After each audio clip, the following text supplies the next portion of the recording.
we are back. Smoke and Mirrors, episode 58.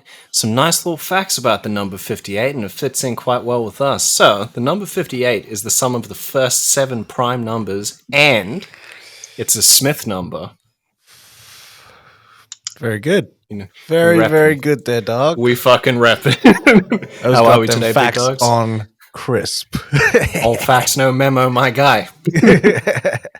How are we, big dogs? We good? Yeah, going good, man. Going real good. Yeah, man. Had a bit of toothache there this week.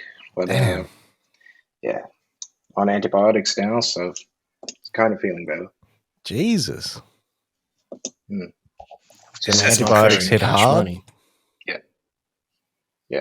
I also got some, like, Panadine Fort as well, so I sort you out, man. You're not flying now, are you? No. Oh, hi, it's a fucking card, baby. I'm fucking smashed, man. I was just out here, just operating heavy machinery for no reason. But no, I too am doing fantastically well. Oz has just been chilling this weekend. What do you call playing some Rainbow Six Siege? Shout out. But now, we'll move into this streaming news. Yep. So, in light of everything occurring with old boy Disney, they have hit a new sub count of 115 million, which is absolutely fucking crazy when you think about it. What do you call it? It's past the projections that the analysts had put out, and with their connected sources of like Hulu and all that together, they have over 171 million at this point in time as well. Which is pretty fucking huge, man. They're raking in, I think it's like 14 billion a year or some shit like that. Very good. This is money, man. Like, this is that moment in Breaking Bad where they're just laying on the stacks like that. No way. They're just printing money over at the Disney offices. They fucking it's always are, been man. like that. It's Disney. Chapman wiping his ass with $1 bills and shit. What was that movie? What was that movie where they take the $1 bill and they just throw it in the bin? It's Mafia. In Mafia, they what's his face? You just see them crinkle up the $1 bills and just throw it into the basket. Yeah. People would just send us the money half the time. You see them opening up the mail and taking the money. Always see it, man. But now, in light of that situation as well, Bob Chapek was talking about Shang-Chi coming out. And it was in regards to an earnings call earlier this week. And with the upcoming release strategy for Shang-Chi, he called it an interesting experiment, which Simu Liu, the head character in Shang-Chi, I guess he didn't take it as lightly as expected. He has an excerpt from his Instagram where he said, "We're not an interesting experiment. We're the underdog, the underestimated. We're the ceiling breakers. We are the celebration of culture and joy that will persevere after an embattled year. We are the surprise. I'm fired the fuck up to make history on September 3rd. Join us." Yeah, mate. I am too much talk. Too much talk. The movie, they're not going to make money in China, obviously. The Chinese don't consider them Asian, which is crazy, because they're American. They're not going to make that much money. Black Widow would make more money in China than what's his face. China, the appetite for movies isn't about okay, there's Asians in there. It needs to be an actual Chinese person. Yeah, they really care if you're not from China. This is where I really miss the grace and posturing of Chadwick, Coogler, because when Black Panther came out, there was no "we are the underdogs." No. They were putting it out like, this is like our movie and piece of our heart that we wanted to put out there for you guys. Yeah. It wasn't about like, join us. You know what I mean? Because again, to me, that says segregation. Yeah. Us, you, we. Yeah. Yeah. But then you don't get charismatic people all the time like you did with Coogler or you did with Boseman as well. Like, they were very inclusive with their speech as well. And they were just trying to make the best movie for their culture and for everyone else as well. Yeah. Well, it was also the fact that they stayed very inclusive as well, right? So there wasn't reports coming out saying Ryan Coogler says this movie is not for white people. You know what I mean? Like, you want everyone to see your movie. Yeah. Yeah. This is some dumb shit, man. I don't know why people do that. Mm-hmm. Yeah. It almost seems like he's trying to be edgy. Yeah. Mm-hmm. But you can't be edgy, mate. That's the hand that feeds you. Yeah, you're in front of the biggest machine in Hollywood right now. Yeah. You cannot be edgy. They would have told you what you could have put in that tweet as well. So fucking relax. Yeah. There's a million other bloody Shang-Chi's out there. I feel so like sorry for Kevin Feige. Like, no doubt he's probably like awkward as fuck when he's in the room there. Yeah. So what's Simu's fucking beef, you know? What I mean? And Feige's just like, he's very passionate, you know? Why did I just picture Feige having those like Pete Davidson laughs? He would just laugh it off. But this is an experiment, right? So if it does well, then hey, we don't need that Premiere Plus anymore. But if it doesn't, hey, you've got a whole market in Asia that can't see your movie right now. What are you going to do? Seriously, what are you going to do? Yeah. Like, supposedly, what is it? Candyman's supposed to come out when? In the next couple of weeks, yeah? This week? The movies this week, the movie comes out on 4K in November. I don't know what they're doing there. I don't know what they're doing. It's just wild times. Yeah, I don't know what they're doing just in general. Because they're not giving me any fucking updates about when this movie's dropping. Nah, because they don't know. What can they do? Like the variant is just running through everything. Yeah. VOD. That's what you do. Premium video on demand. PVOD is where it's at. That's what they should be doing. Charge people $35 a pop to watch a movie once. That's it. I'd do it. You know who does have a plan, though? Who? Sony. Sony actually has a plan. So Sony currently has Hotel Transylvania sort of, set to come out this year, right? What they're seeing is this Delta variant making everything hard for releasing movies, right? So it's killing everything, right? So what they did was they went out and they said, look, we have Hotel Transylvania. It's going to be like the last one, supposedly. We're looking for buyers, right? So they also said that even if they do release in cinemas, there's going to have to be a vaccine mandate across the board for all exhibitors so that people are safe when they actually go see the movie, right? So what did come out of that was Amazon said, hey, we'll take that movie. We'll take that. We'll have a chat to you. We'll offer you $100 million and see how you go. Which is kind of crazy because this movie would cost more than $100 million. So I don't know why. Yeah. Yeah. So I don't know if there's any other back end deals. Yeah. It's $100 million. $100 million upfront and whatever subscriptions you paid for that week. Maybe that's the new like sort of bargaining chip now. I would.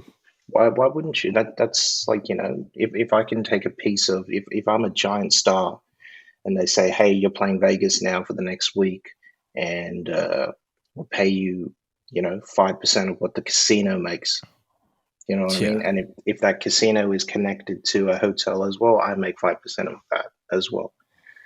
So big dollars. That should be the deal. Fucking better be. Because those movies, for the three of them, have made like $1.3 billion now. $1.3 billion. Why would you sell it off for a tenth of what you've made?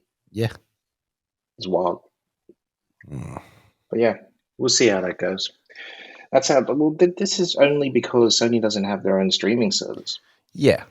If Sony had their own streaming service, they would have chucked it on PVOD and made their money. They would have made more than $100 million. It's coming into school holidays now. Yeah. I kind of feel like any new property, Bezos is the first one to put his hand up. Yeah. Just throwing like 100 million everywhere. He spent 58 million just to go to space for a couple of minutes, as if he's not going to spend $100 million. True. I don't know. I see young Bezzy as the type of dude where 100 milli is just pocket change for him. Like, you see him like feet up on the desk and he just pulls it out his ankle sock. Oh, no way. I'm gonna need another 100 million liquid. Who was it? Van Lathan. He was just some guy on what's his face on TV. He was just like, you know what? Here's $60 million because I like you. Jesus. Yeah. When you think, like, he's got $1,000 billion 138 times. You know what I mean? Like $1,000 million. He's got 1,000 of those. Bezzy is wilding. But yeah, it was just it was weird with this because, like, you know, you'd expect them to go to Sony to Netflix, sorry, because they had, you know, the Millers over there, they had the Wish Dragon over there, all Sony and Vivo.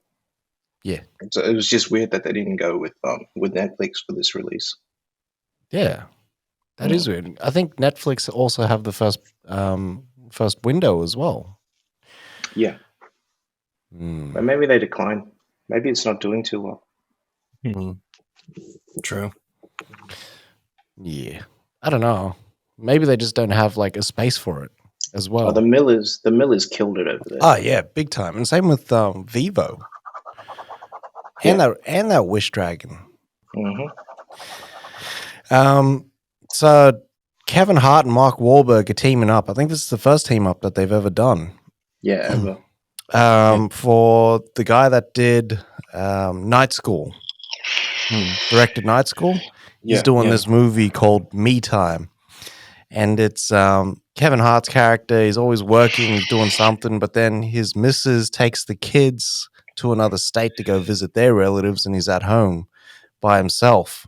So he gets some me time, but then he hooks up with a friend that he hasn't seen in years, and shit just goes off the rails. Goes left quick. Yeah. I see this being exciting if it's R-rated. Yes. If it's that PG-13 Hart, nah, this ain't the one. Nah. Yeah. I want to see what's his face. You want to see Wahlberg swear as well. Yeah. You know what I mean? Yeah. Especially if he's like the off the rails one. Yeah. Which it sounds like he's the crazy one. But it also sounds like a family movie at the same time. So I'm like, yeah, will he, won't he? It kind of feels like it's that Owen Wilson movie that the Farrellys did. Yes, Pass. Hall Pass. Hall Pass. Yeah. Kind of sounds like that. Yeah, true. That movie was fucking alright, man. Yeah, man. But I don't think know, I've like, ever watched that movie like all the way through. It's pretty good. Is it? Like, if you watch it all the way through, like, Sudeikis is a fucking classic in that movie. Sudeikis fucking just destroys killing it nowadays. It's the best. Oh yeah, hands down.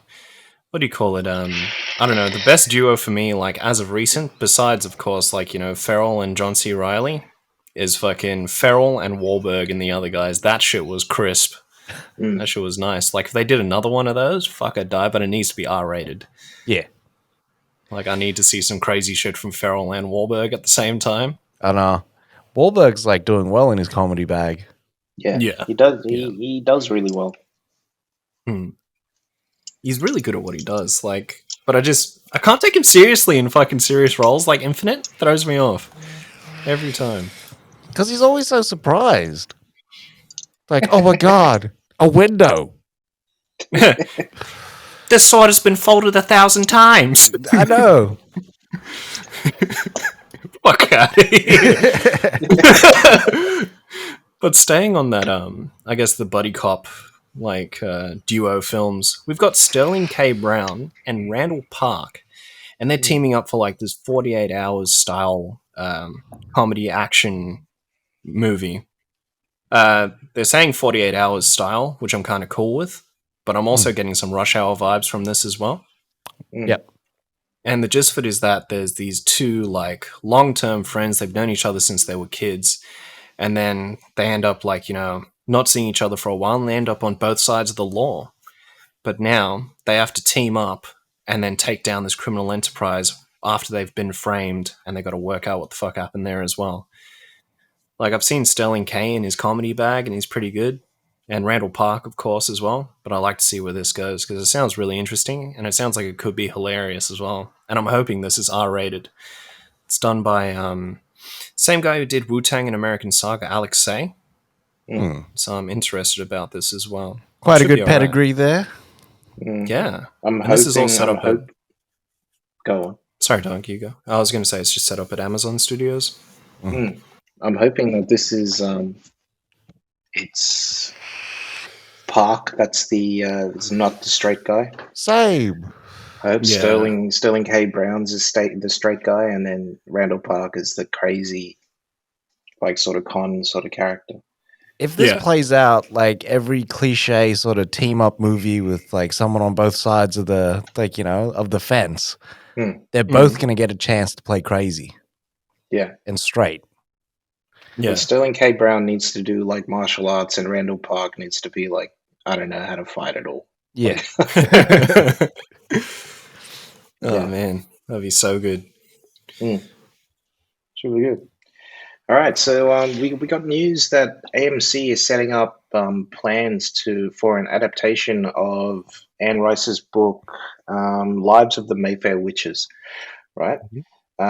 So this follows this neuroscientist that finds out, hey, my family were a coven of witches, and I'm the heir to like this whole witch shit. Yeah. In the king of this witch shit. Yeah. And she sort of grapples with the identity crisis, because she's a neuroscientist. She's like one of the smartest people on the planet, and she's a witch, and she's got powers now, and she has to fight the dark forces that impact her family now. So yeah, it's pretty interesting. So supposedly in the books, I don't know if it's one book or some multiple books. Knowing Rice, it's multiple books, but there was crossover between the Vampire Chronicles and these characters. So with with AMC sort of having the rights to all of her catalog, of Anne Rice's catalog, there is a chance that we'll see sort of crossover between the two entities. So like the Interview with the Vampire and these guys. Yeah. So it's like the RQ and Rice cinematic universe. Badly. But yeah, this sounds, it doesn't sound too bad. No, not at all. Supposedly production is underway. So I guess we'll see how they set? Do you know where it's set? No, it doesn't say. The article didn't say. Damn it. But we do have who is it? Esther Spaulding and Michelle Ashford will write and executive produce this as well. Because I was hoping it'd be New Orleans again. It can't be New Orleans, B. Because then we get those true blood vibes, and it's just all thrown off. I don't mind that. Louis isn't in New Orleans, isn't he? When you find him, right at the start he is, but he leaves. Right, he's in San Francisco. That's right. Yeah, he is. Yeah, so that's where he's living now. True. Yeah, and being a neuroscientist, this would be set now, like in this time, rather than either that or it could be set in the 90s. It'd be nice if it was. Neuroscience back in the day was wild. Well, back in the day, a neuroscientist was literally someone that performed a lobotomy. Yeah. Yeah. I'm fucking with that. Clean. Nah, not at all. All right, and that's it for streaming news this week. Yeah. Yes, sir. Quite short there. So kicking it off with film news. I think I fucked up and pulled this out of order. But anyways, we'll roll with it. We're professionals, goddammit. So this is like a Marvel blowout there. Pause. So first piece of news is Anthony Mackie has been locked in with a contract, everything scheduled for Captain America 4. Fuck No news yet if Marcus Spellman is jumping on board, but it is official now. Kevin Feige was talking at the premiere of Shang-Chi. He was like, the first time we'll get to see Riri Williams as Ironheart will be in Wakanda Forever, which is big news. Very big news. Which will be her intro before we actually get to see her in the show. It's weird, Dad, because she is going to be Shuri. Like, is she going to be helping Shuri, or I don't know, in Wakanda? And how did she get to Wakanda? And there's all these questions there. I like it. But there might be the Spider-Man kind of thing, where in Civil War, how Tony was like, I got a new team. Yeah, maybe she was on the list as well. You don't know. We'll see. That'd be cool, actually. Something that I've been waiting for a while as well was like news on Deadpool 3. And so Kevin Feige, I don't know if they just interrogated him or what, but he was like, it's actually on our list of secret films that haven't been officially put on the slate yet. Because apparently Marvel have 13 properties that they're gonna mark up for theatrical and Disney Plus debuts, which is big.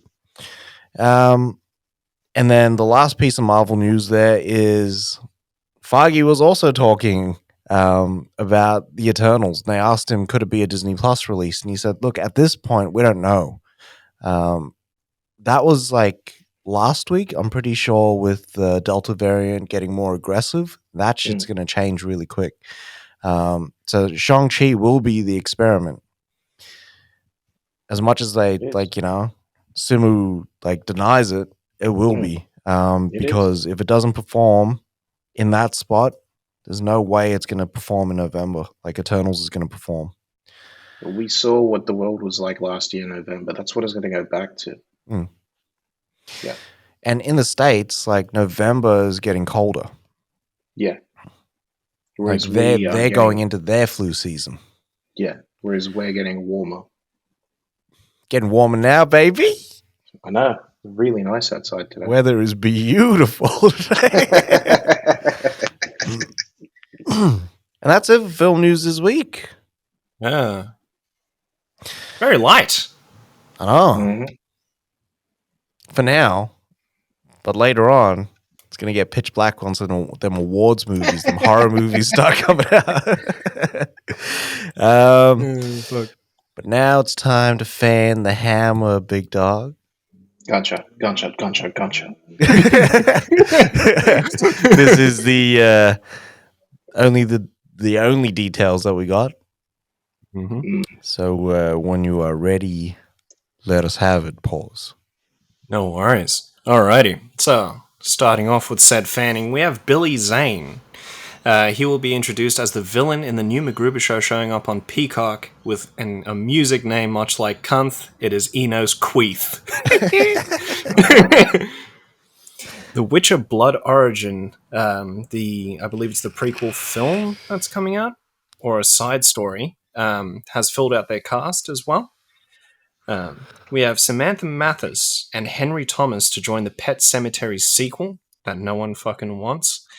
On top of that, we have Eminem, who will be de-aged for the film BMF, and he will play White Boy Rick. We have Derek Sang to direct the pilot of The Three Body Problem. And we've also heard news that the Rousseau brothers have exited the Magic the Gathering film. Black Canary will be in the works for HBO Max, which is a film coming out. And Brian Tucker is to pen the new Spawn film. Sandra Bullock replaced Lady Gaga in Bullet Train. Lost City of D, starring also Bullock, as well as the Channing Tatum himself, has officially wrapped production. Fast 10 has been set for April 7th, 2023 release. We also have Bryan Cranston, Hope Davis, and Liev Schreiber joining Wes Anderson's new film. Aquaman 2 is inspired by Planet of the Vampires, huh? Yeah, because it's like an 80s film. You pulled the 360 on me. And how dare you correct my Sandra Bullock?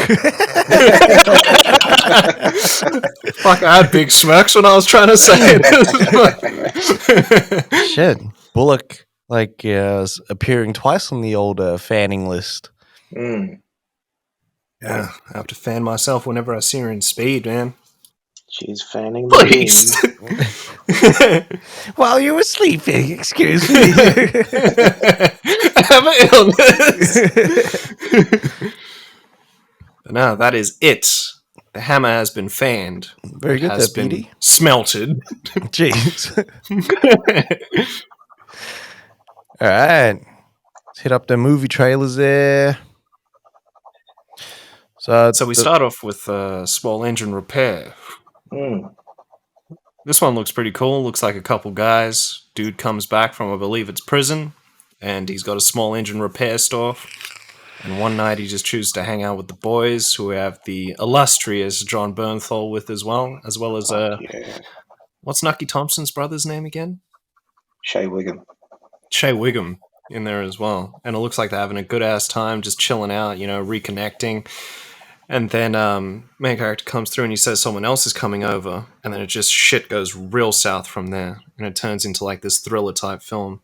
But it's giving me those Louisiana vibes, so I'm real fucking pumped for this shit.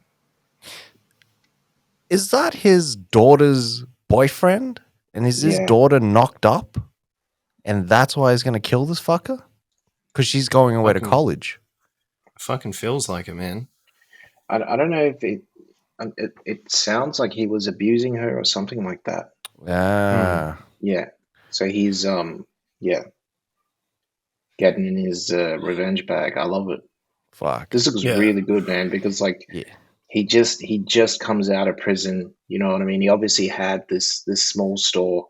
This is his first night out of prison, and he's already set up what he wants to do. It's almost like he knows that he's going to go back, so I might as well, do something. It's like spoilers, but John Voight at the start of Ray Donovan, as soon as he gets out of prison, just goes to that fucking church and X's that priest out. So cool. Fuck. I gotta watch Ray Donovan. Badass, man. Got to, man. That shit was fire. Mm-hmm. Small engine repair made me think of Thomas the Tank Engine. I was like, how sinister would it be if they just played the theme song over there? Yeah, but it's got to be like what's his face style, Jordan Peele style. So it's got to be like slowed down and chopped up. And everything. Yeah, that'd be cool. Those highs would just be like, end. Huh? Yeah. The missed keys at the end, so it's like doon doon doon boom. Oh, what if they played that Biggie remix over it? Come on, motherfuckers, come on. That's fire. That'd be so cool. Yeah. The second trailer we got this week was this movie called Scenes from a Marriage. Show. Right. It's a show. It's a limited series, sorry. Yeah. Mm-hmm. Nice little mini series there. I like it. Yeah. So this one follows, what's her name? Jessica Chastain and Oscar Isaac, yeah. And they go through a divorce and everything, but you get to see everything that sort of led up to it. And he's, she's the breadwinner, obviously, of the family. And he is that sort of stay-at-home dad. And he's, she comes to him one night and just says, I need to leave, like right now. Yeah. But then you get to see scenes of them sort of reconnecting and everything and figuring out what went wrong. And I'm liking the look of it. It looks good, but the what's his face looks better. The one with McAvoy looks better. Yeah. Yeah. Like that's what we're getting like during COVID. Oh yeah. It's like these sorts of relationship movies. Because this shit's really happening right now. I'll be honest. No cats. What do you call it? This is like the counter programming for Moon Knight for Oscar Isaac, though. It's like, see him kill, see him love, see him leave. It was see her leave. She leaves him, which is wild. It's funny that they put that in there, right? And then, like, maybe 10 seconds later in the trailer, I want to come back. I know. We're living in a fucking watermelon! I was going to slam that door so fast. Does those So big fast. Denzels. Badly. It would have been. I would have slammed that door and turned the sprinklers on, my guy. That's what I would have done. This guy. I don't We got care. smartphones for everything now. Badly. I just would have done that straight away. Now you make your bed. Now sleep. Jeez. Fuck, I was gonna have the angriest sleep. Just tuck yourself in, mean not mugging even. for 8 hours. I would have that mummy sleep because you'd still have your arms crossed. Fuck, you'd be mumbling to yourself. Fuck, come No. back. You come back to my fucking house. Break up a happy home. Oh, fuck. We got a final trailer for Eternals Mm. as well. This one, I like this one. They didn't fuck around. They jumped straight into it. Like, where the fuck were you when Thanos killed half the people? Like, oh yeah, we were like, instructed by this person. There was It no. looks like Galactus, but it's probably not. Yeah, it's. I can't remember his name, but yeah, it's not Galactus because I did some Galactus. research there. But Is it does Is look it the like same him. kind of being as Galactus? I don't know if Galactus is a what are they called? Celestial. Celestial. Yeah, is Galactus a Celestial? I don't know, but like, dude had the same same drip as Galactus with the same helmet and everything. So Yeah. that's why I thought it was Galactus. Yeah, I don't know. We do get a bit more of the team though. Yeah, yeah. Yeah.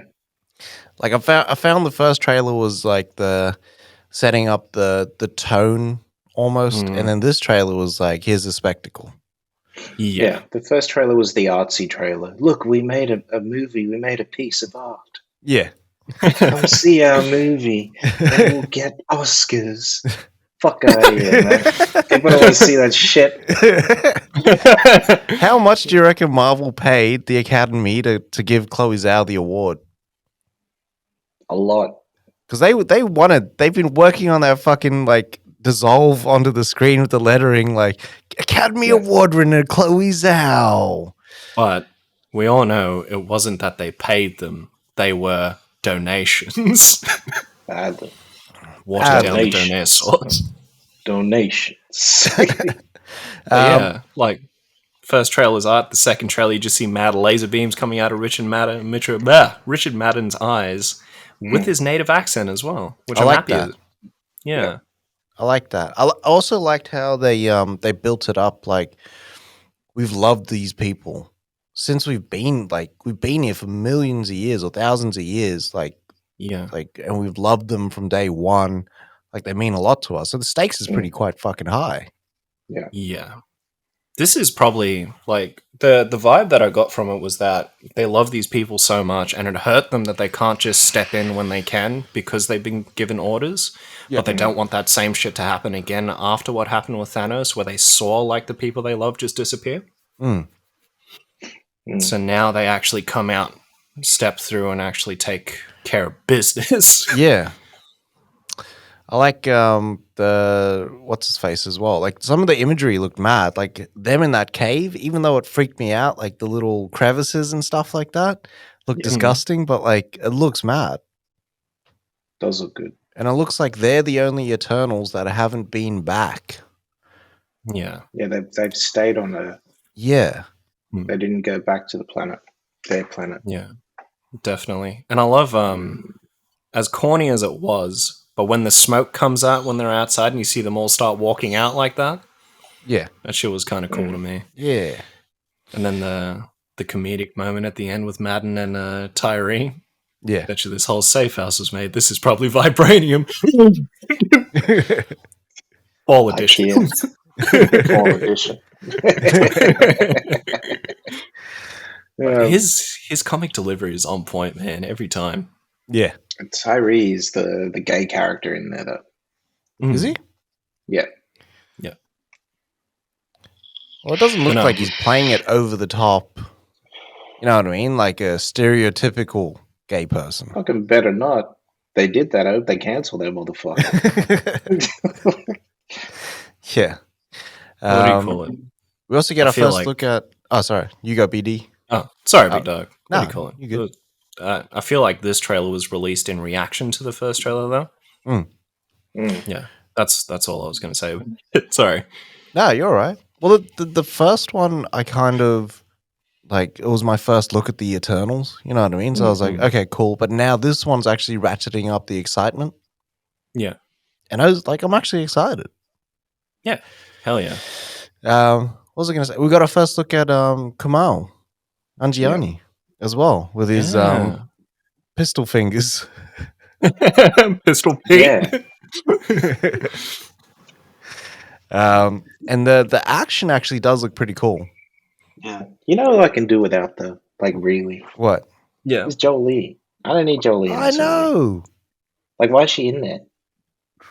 Like, I don't need you in this movie. You're not the biggest star. You're not the draw for this movie. No. You know what I mean? Like, for me, I want to see Salma Hayek. I want to see what's her face, and Richard Madden do that thing, and Brian Tyree. Yeah. Like, I don't need you. I don't need you in this movie. You look trash in this movie as well.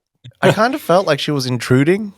Like when she opened her mouth and then her entrance was her with the spear and stuff like that. I was like, just fucking take it somewhere else, bitch.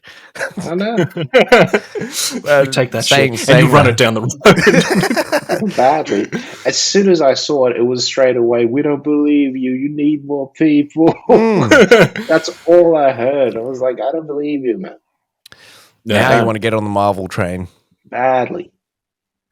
I don't know. Like, I see it as the coming together, and then if they make an Eternal sequel, that shit's gonna go fucking hard as well. Or go dummy, as I like to say on the streets. Eternals 2, fucking knock a few bucks. We also got to look at Star Wars Visions as well. Our first real trailer. Is this six episodes, isn't it? Because it's like... I believe. Is it? I believe so. Yeah. 6 or 7 episodes, yeah. But it's like different anime directors as well, eh? Fuck, this looks good. The different anime styles are crazy. Yeah. You can see, like... yeah. Oh, man. I just saw this trailer. I had to watch it again. I just watched this fucking 3 times in one sitting. I also, like, I watched it and then, like, okay, I'm gonna watch that again.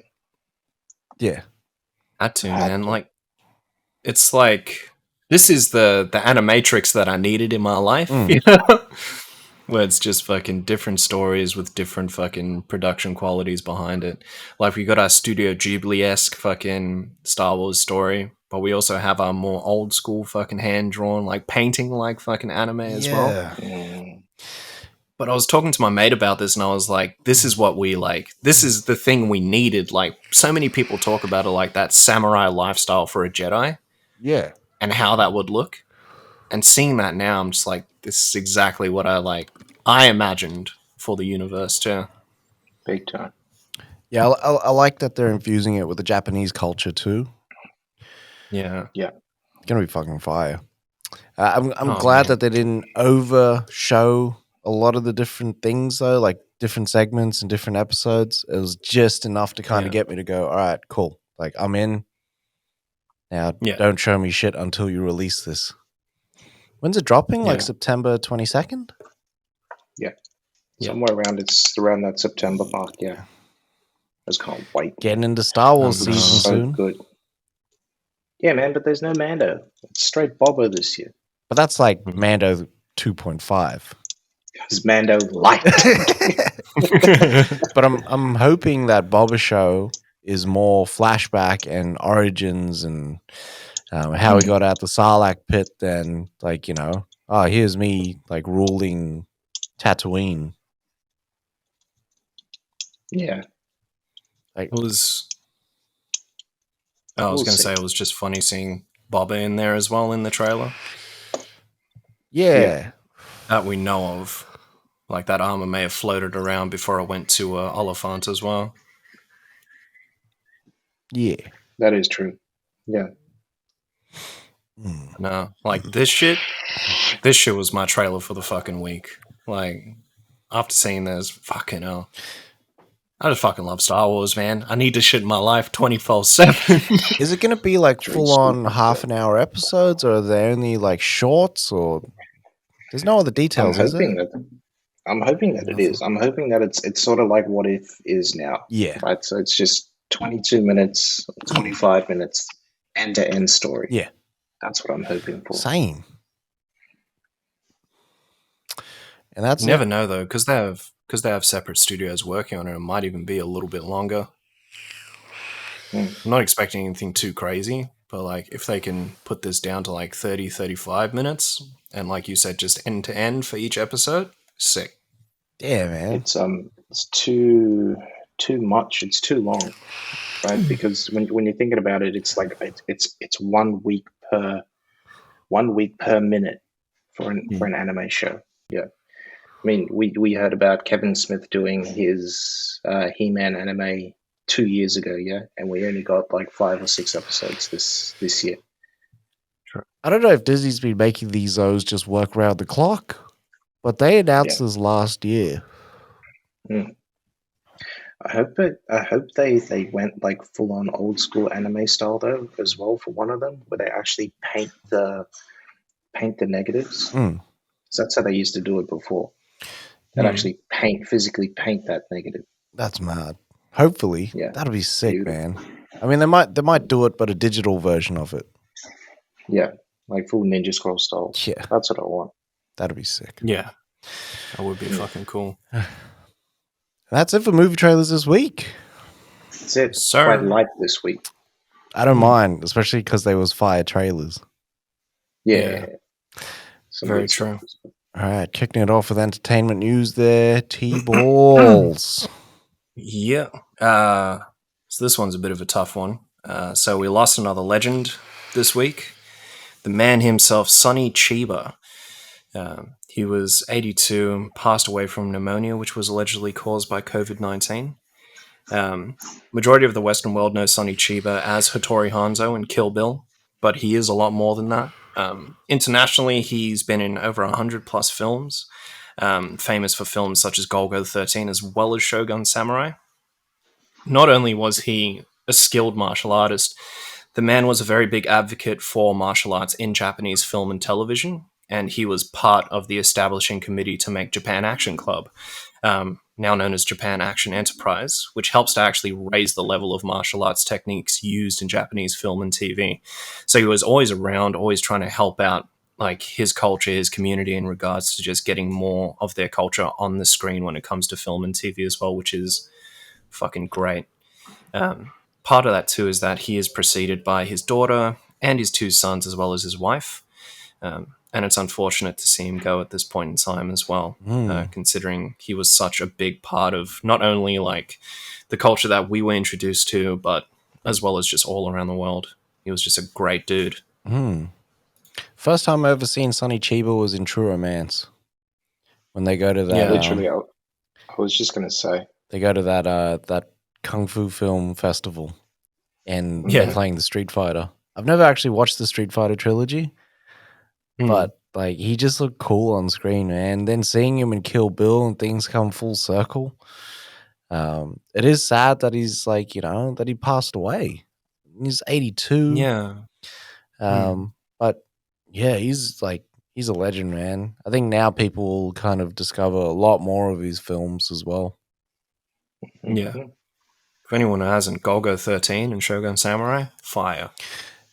Have you want to take me to a kung fu movie? You want to take me to a kung fu movie? No, I want to take you to 3 kung fu movies. Was he also the guy in Fast and Furious Tokyo Drift? He was, yes, he was. Yeah. It's almost like that movie was so good. But like, it's almost like you couldn't have a film actually shot in Japan without Sonny Chiba playing a part in it. Yeah. Yeah. He was part of that crew, man. R.I.P. Sonny. Yep. Yeah. Deepest Shout out to his condolences. family. Yeah. You do it there, dog. You started the segment. I was can't Sorry, be taking there, over dog. now. No, don't be sorry. I'm sorry. But yeah. No, condolences to his family and everyone else who was affected by this tragic loss. But moving forward, hopefully we can find happiness through the tears. Shini Chachiba. Beautiful. That's his actual name. Anyway, Johnny Depp has he's done his first interview in the last 5 years since the libel case that he set up there against his son for calling him a wife beater. Yep. And he actually spoke about how he thinks that Hollywood did sort of boycott him recently, which it has. Yeah. I mean, he's cancelled. He's cancelled. In certain ways, it has and it hasn't, right? So, I mean, he lost his the role in Fantastic Beasts, but he still got paid for it. So he kind of still won there. Yeah. And yeah. So he was just talking about that and sort of like, you know, the reaction to him and all that sort of stuff now and how it's just, you know, kind of bullshit, really. Yeah. When you think about it. That piece about Minamata, that was sad though. Yeah, that was sad, right? So Minamata we saw Minamata, the trailer for Minamata 2 years ago now? Be a year and a half. So then, year and a half? Yeah, so there isn't currently a US release date for Minamata. So Minamata was a story about the journalist that went over to Japan to report on the I think it's the mercury poisoning that they were finding in the waters and whatnot out in Japan, with all the fishing villages and whatnot and all that sort of stuff, and uncovers this whole story about sort of industrial waste and all that sort of stuff, and you know how it was affecting the people and all that sort of stuff. So yeah, that looked like a really good movie. It looked like Depp was sort of back in fine form. For that movie, but yeah, there's no US release date. It's going to come out soon, allegedly in the UK. So yeah, we'll see how that works. It's crazy. But that's just a really, really good story that they're sort of withholding. It's crazy how they got access to that.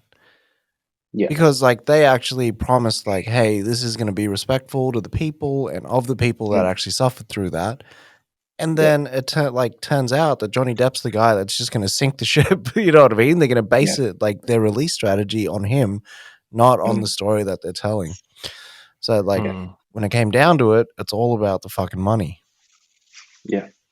Dumb fucks. That's all they care about. Yeah. The whole that whole woke media bullshit is just literally, hey, how much money can we make? Okay, so if I say this, I can make this much money? I bet. Yeah. That's what we're doing. Yeah. It's wild, man. Dickheads. Absolutely wild. Probably waiting for that streaming pickup. Yeah. But you're not going to get $100 million, motherfuckers. Who knows? They could try and offset with some other project as well. Full of shit. I would pay to watch this movie, though. Same. You know what I mean? Like, this is my type of movie. Yeah. Yeah. Journalistic, investigative. Yeah. It's the one. It's like Spotlight, but with, you know, it's not the Catholic Church. It's the those dirty fucking fishing. The government, really. Yeah. In a foreign country. Yeah. In a foreign country. Yeah. Fuck. And even though he's not playing a Japanese person as well, so don't get your panties in a bunch. So just relax.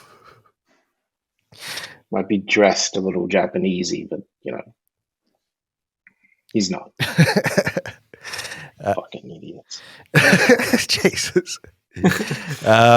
So to top it all off, another case that has been sort of a whirlwind in the media as of late is the Scarlett Johansson case against Disney. So there's been more shots fired there over the bow. Johansson kind of came back and tried to make it about the misogynistic powers that have been heading up Disney and stopping women from making money. So her initial claim was that Disney cannibalized sales, or not sales, but proceeds of Black Widow by releasing it on Disney Plus Premiere Access. Disney kind of countered with, like, this is a pandemic. How much do you expect to make? The focus should be on the pandemic, not on, like, selling your movie. Disney have now come back with saying, like, we released this movie in 9,000 screens in the States alone. Yeah. Plus, we got, which it grossed over $367 million. Plus, there was $125 million from Premiere Access, from the digital release that we had in PVOD. So all up being like $550 million, something like that.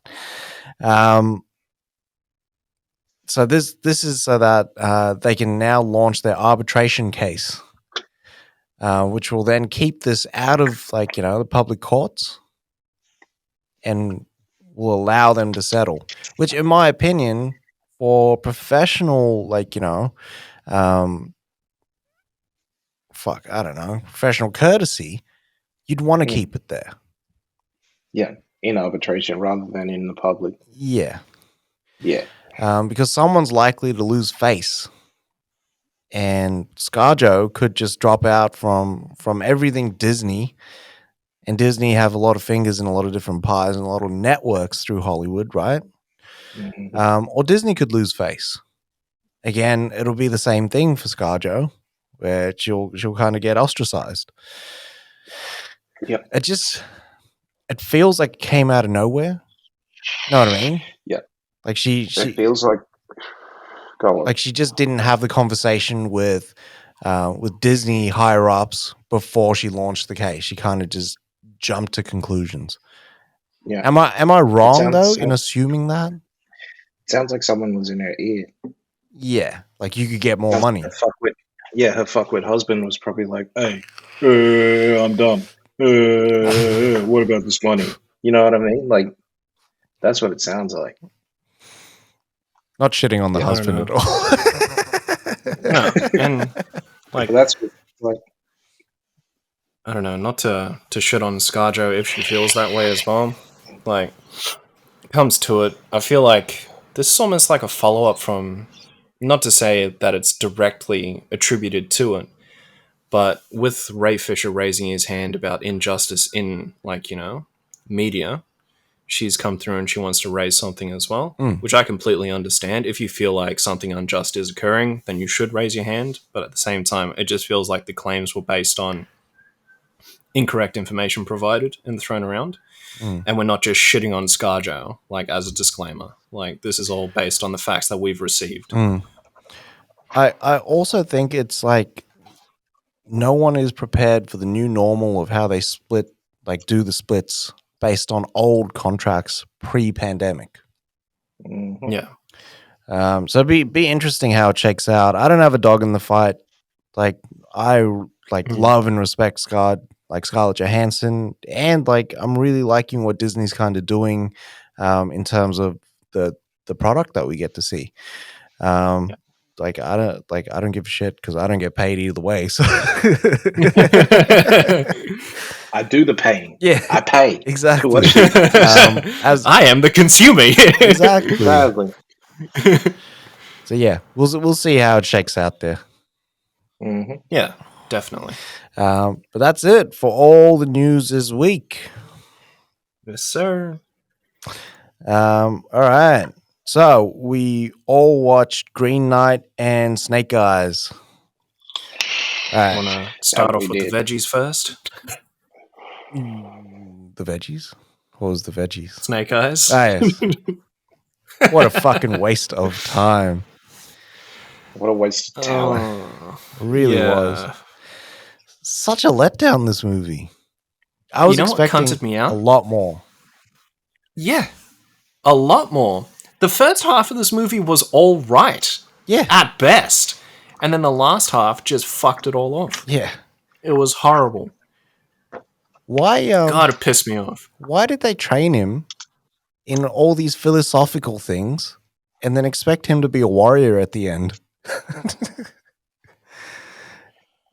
Why did they have giant anacondas in Japan? They said it was some species that had long been forgotten. Why did they go so mystical when they set it up to be like so grounded? Like, that's what I don't get. That's what got me. Also, why were they all speaking English? Yeah. Like, it's definitely for a Western younger audience. Yeah. But this could have been, this is literally, what's his face? What's that? The McTeague movie. Ninja Assassin. Ninja Assassin. That's what this is. Yeah. That's what it should have been. You know, the Snake Eyes comics that came out from Marvel or from whoever, or DC or whoever did it, they were like full on, like young adult comics. So there was blood and everything in there. Yeah. You know what I mean? Like the subject matter just didn't match what we were seeing on screen. We're seeing guys fight with swords, and we're not seeing people get cut. We're not seeing arms get taken off. We're not seeing any of that. Like, what are we doing here? Yeah. You know what I mean? Like, you should have looked at the subject matter and said, all right, cool, bet. We're not going to make any money on this. Let's make it grounded. Let's make it bloody, what's-his-face, real. I did like that they didn't just sort of make him cleanly just go to the Arashikage clan.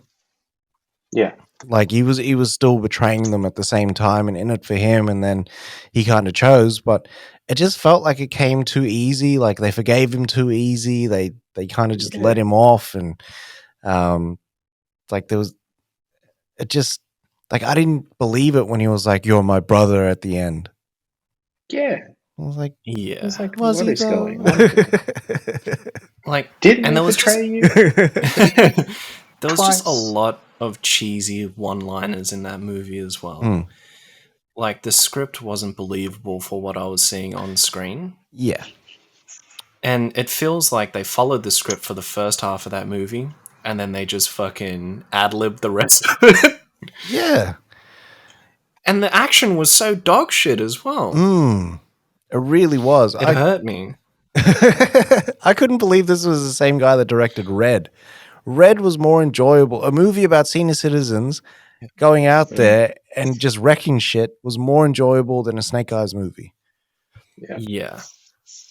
Dumb. Like, they had some mad lead-ups to good action. Like, in that fish house, when they showed almost the old boy-esque shot of them side to side, like, running like that. Yeah. I thought that was going to stay like that, and it was going to be him fucking up all those dudes. Yeah. And then they fucked that all up for me. And then they went through and they gave it some shaky cam as well. Like, it was set in early 2000s. And I was like, what's going on here? We're not doing this anymore. It's supposed to be locked off. Like, what are we doing here? Like, this is trash. Yeah. What kills me is that in G.I. Joe 2, like, that action between him and Storm Shadow was so much better for me.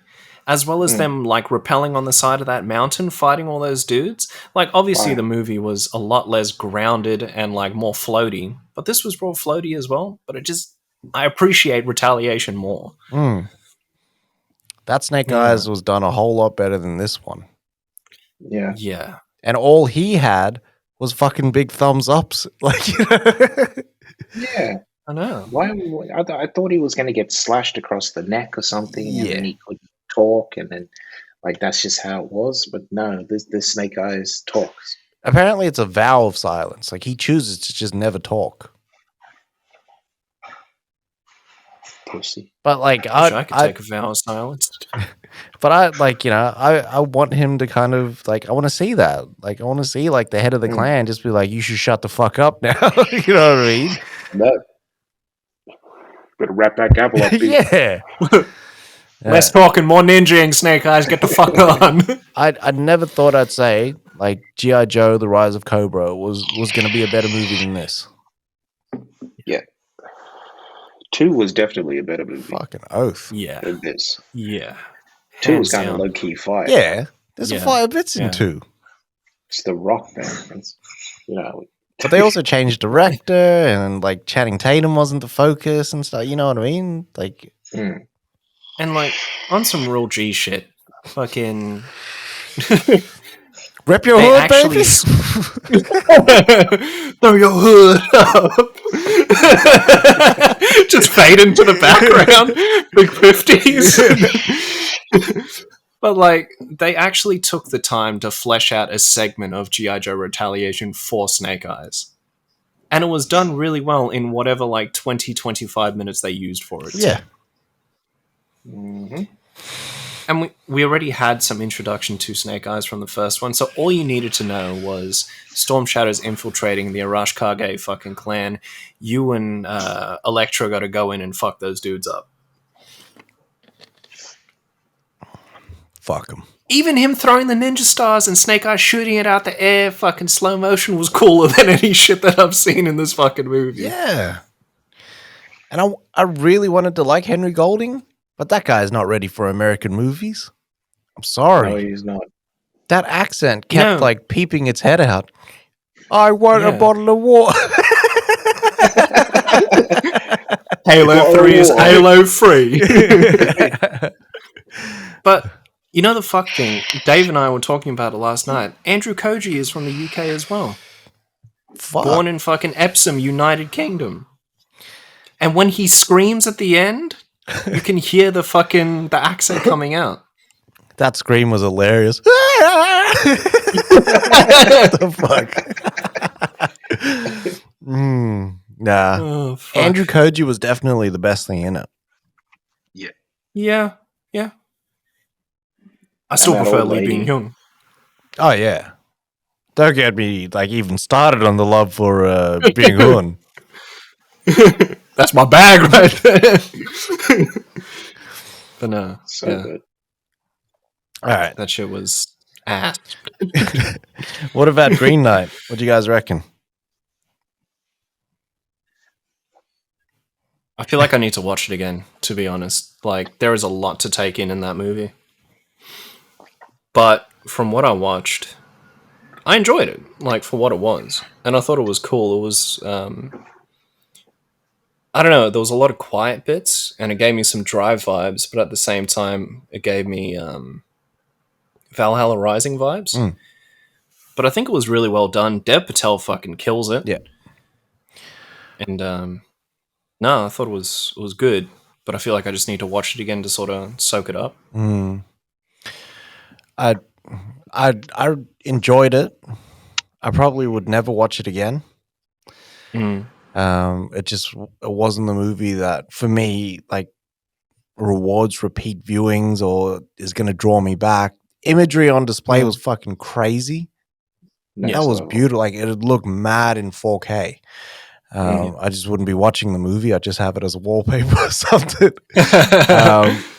But yeah, as a journey, like him journeying across the land, and if the movie is based on just honor over riches, like it definitely sort of sold that for me. I did like the scene with him and Alicia Vikander, how she's like, would you like be cool with me, like, you know, being with you, and you like, you know, me having your ear and all that shit, and him not being able to answer because he knows he's gonna die. Like if you had a year to live, what would you do? And he's obviously just pissed it away. And like I did like that little 25th hour moment right there at the end where he's sort of like, if I ran right now, like what would be the man? And it was like, nah, death before dishonor. Which would like the messaging was fine, the imagery was fine, the performances were fucking fire, but then it just ends up being like it was a long, like, you know, journey to get there.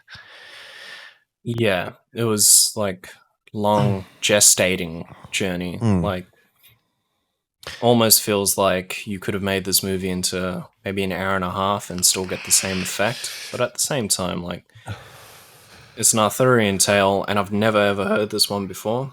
And as well as that, I actually really liked his name in this movie, Gawain. Yeah. But it's spelt like that, Gawain. Yeah, I was fucking his name up for the longest time.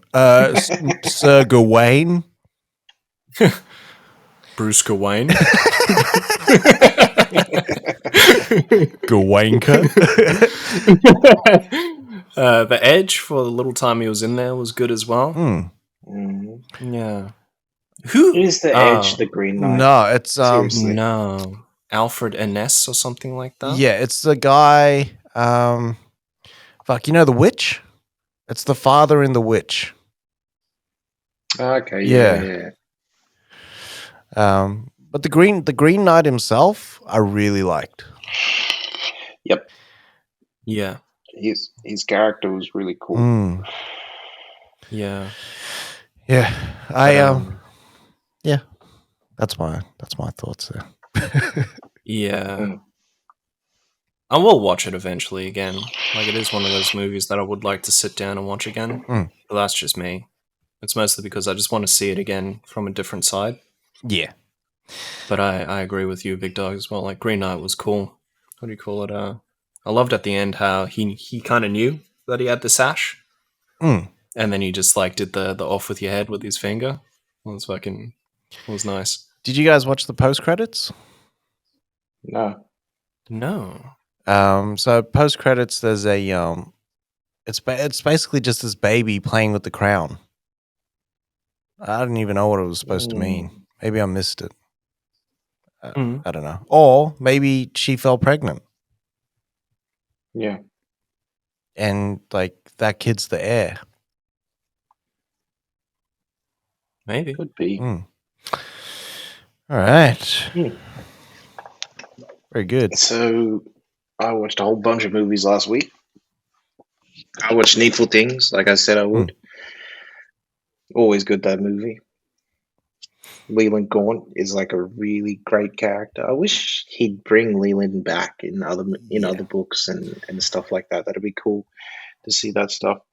I think in the actual book, 'cause I've got the book somewhere behind me. Yeah, you get more backstory on Leland. It's pretty cool. Yeah, and the way that he leaves, he doesn't leave in that that car that he's in. He leaves in like a chariot with like flying horses and shit like that. Like it's a lot more fantastical. Cool. You see he's the fucking devil. Yeah. Or at least a demon. Yeah. We watched Reminiscence. Yeah. And this was also quite a letdown now. Yeah. Man. Big letdown. Like all the elements were there. Intriguing story. Fire cast.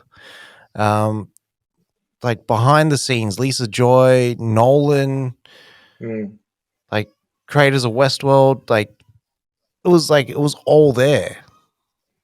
Expertly written, more than likely, just really badly executed. Yeah. So like after the movie, I said like this would probably work a lot better if it was a show. Which is probably where Lisa Joy was at. Like, you know what I mean? Yeah. Like, it might have worked better if she had just kept it as like a 6-part limited series or something. Because things just jumped around a little bit too quickly and more conveniently, and you had to sort of just jump on the train and like basically forgive a lot of the shit that kind of went down. Yeah, a lot of it wasn't earned for me as well. Like I know it was all like a little bit of a setup, spoilers. But yeah, it came a bit too easily. Yeah. Pause. Yeah, I didn't like it at all. It was fucking trash, the movie. I watched Dances with Wolves, which is always a good time. It's a great, Kevin Costner's first movie he directed. Ends up winning an Oscar. Yeah. So do you kind of feel with like how many comparisons are made to Dances with Wolves with other movies like Avatar and A Man Called Horse and stuff like that, even though that was before? Came first. But do you kind of feel like that cheapens Dances with Wolves? No, not at all. I think it enriches Dances with Wolves. If you've made a movie nearly 30 years ago now, and people are still trying to emulate your movie, you got a good thing there. The only thing I don't like about Dances with Wolves is that they gave him a white wife, right? I don't like that bit. Yeah. Like the whole that she needs to be white and all that, just out of nowhere. Just she was in the part of their their tribe and everything, and I don't like that. It would have been nice if he actually took an Indian wife. Didn't a Man Called Horse do that? Man Called Horse. He takes a Native American wife. Yeah, it's fire. Then I watched the best Marvel movie we got, which was The Winter Soldier, and then it was just basically all TV for me after that. So I watched the latest episode of Ted Lasso and What If, and the last episode before they take a break for Power, Raising Kanan. Oh shit! Okay, so they're coming back with another 5.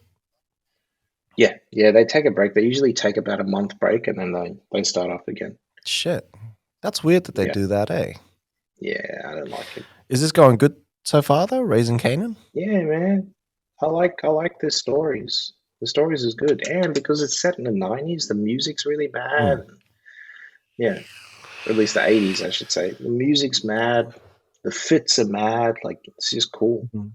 Has Joey come through yet? Joey Badass? Yeah, man. Joey's in there from the start. Fuck yeah. I need to sit down and watch this shit. That's fucking sick. Yeah.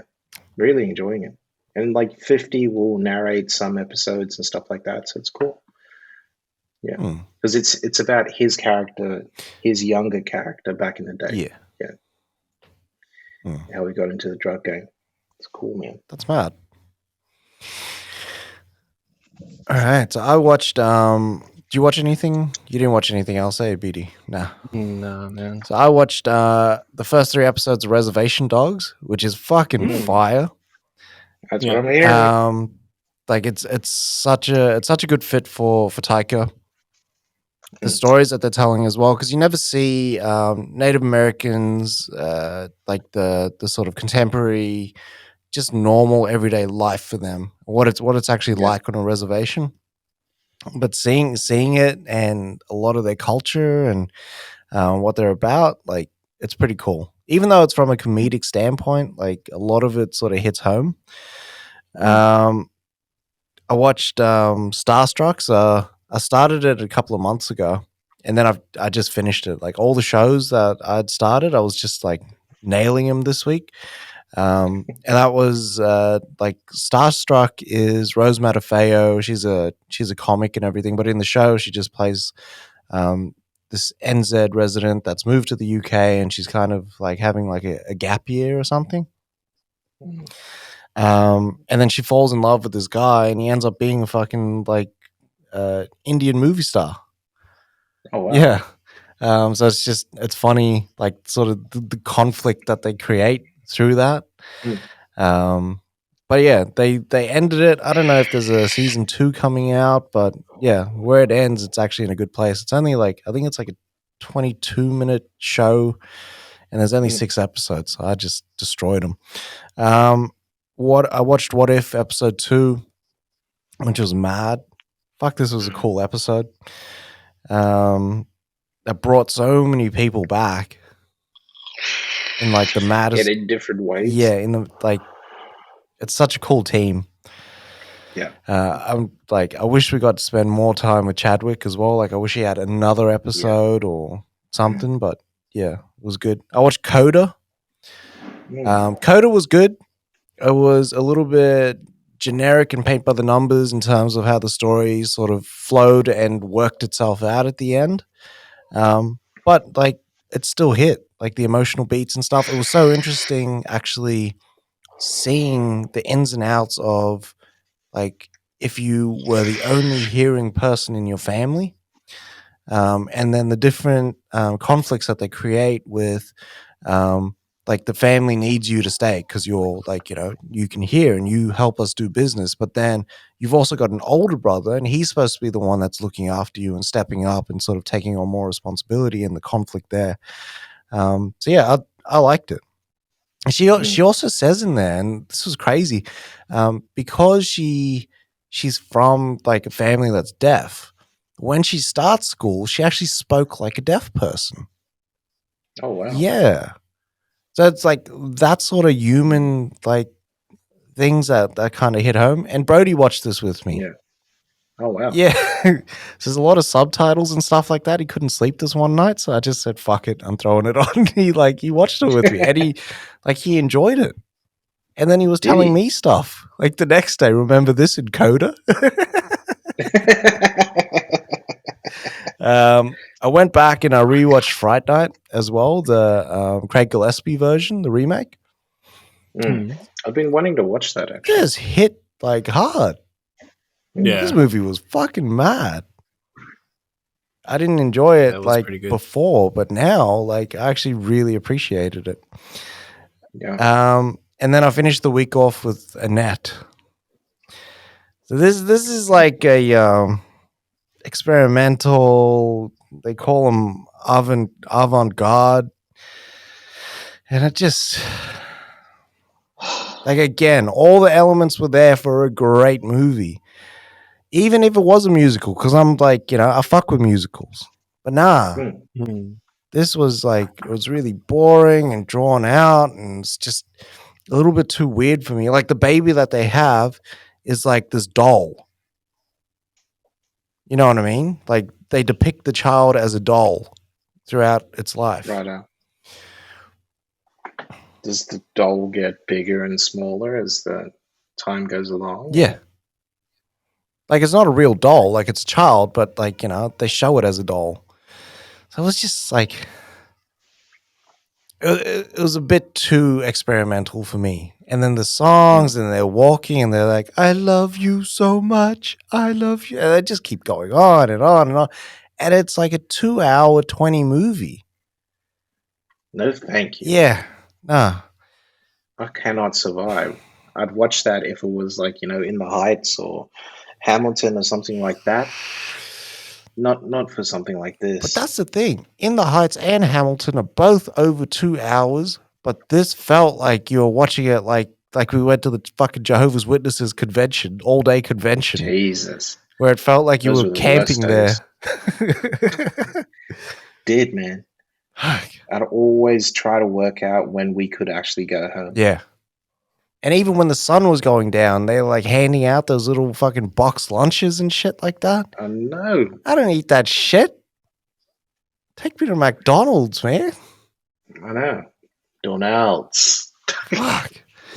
But yeah, there's kind of ups and downs this week with the movies that came out. I was real excited. Yeah. Real excited. So was I. But not a lot of them hit. Just didn't put their best foot forward. It's the luck of the draw, really. That's all it is. That's why I keep going back to like catalog shit. Yeah. I've got what coming out? What comes out this week? Candyman's supposed to, yeah. But we'll see what they do with that. Yeah. More than likely, we'll be watching Candyman in November. Shang-Chi came out last week. So more than likely, we'll be watching when? It's supposed to come out September 3rd. It premiered last week, but it's supposed to come out like September 3rd worldwide. But who the fuck knows? No one's given us any answers. Nope. All right. That's a wrap. Yes, sir. All right. You can find us on all social media. We're on Twitter, Facebook, Instagram. We're on Spreaker under Logosmith Media. That's where we host our podcast. You can also find us on YouTube under Logosmith Media as well, where we're releasing fresh content every week, sometimes 4 times a week, motherfuckers. And a lot of you aren't subscribing, and like, it's 80% of you watching but not subscribing. Give us a little thumbs up there. Smash that like button. But yeah, check us out. Love yourself. Love movies. Get vaccinated or don't. Fuck it. That's completely up to you. Vape more, smoke less, and wash your ass.